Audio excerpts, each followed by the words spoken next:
চট্টগ্রামে ১২টি rotary club প্রেসিডেন্টের উদ্যোগে নগরের বিভিন্ন স্থানে শীত বস্ত্র বিতরণ করা হয়েছে। রোববার মধ্যরাতে নগরের গোলপাহাড় মোড় থেকে শুরু হয় এই শীত বস্ত্র বিতরণ কার্যক্রম।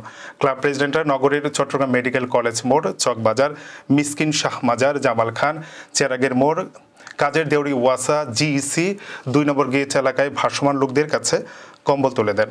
Rotary club of Chittagong aristocrat, Chittagong alliance, Chittagong pearl, Chittagong imperial, Chittagong Anderkilla, Chittagong north, Chittagong peace, Chittagong supreme, Chittagong Bengal city, Chittagong south, Chattogram harbour, Chattogram স্মাইলের প্রেসিডেন্টের যৌথ উদ্যোগে এই শীত বস্ত্র বিতরণ কর্মসূচি পালন করা হয়।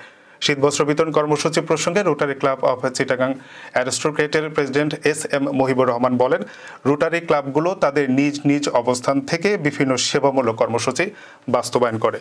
শীতার্ত মানুষের কল্যাণে এবার আমরা ১২টি ক্লাব প্রেসিডেন্ট যৌথভাবে শীতবস্ত্র কর্মসূচি বাস্তবায়ন করছে। এর ফলে দরিদ্র মানুষ উপকৃত হবে।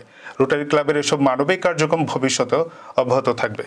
শীতবস্ত্র বিতরণ কর্মসূচিতে অন্যান্যদের মধ্যে উপস্থিত ছিলেন রোটারি ক্লাব চট্টগ্রাম অ্যারিস্টোক্রেটের charter president Mustafa Ashraful Islam Alvi, immediate past president Sadman Saika Shefa, president এস.এম. মহিবুর রহমান, সেক্রেটারি এ.কে.এম. শহীদুল্লাহ চৌধুরী, চিটাগাং আন্দরকিল্লার প্রেসিডেন্ট মোহাম্মদ ইকবাল, চিটাগাং অ্যালায়েন্সের প্রেসিডেন্ট শহীদুল ইসলাম মামুন, চিটাগাং পিসের প্রেসিডেন্ট জাহাঙ্গীর আলম মিয়া, চিটাগাং পার্লের প্রেসিডেন্ট সুমন বড়ুয়া, চিটাগাং ইম্পেরিয়ালের charter president Nazrul Islam Nantu, club secretary Ujjal Kanti Barua, PP Abdul Hakim, Chattogram ইসমাইলের প্রেসিডেন্ট শাহাদাত হোসেন চৌধুরী।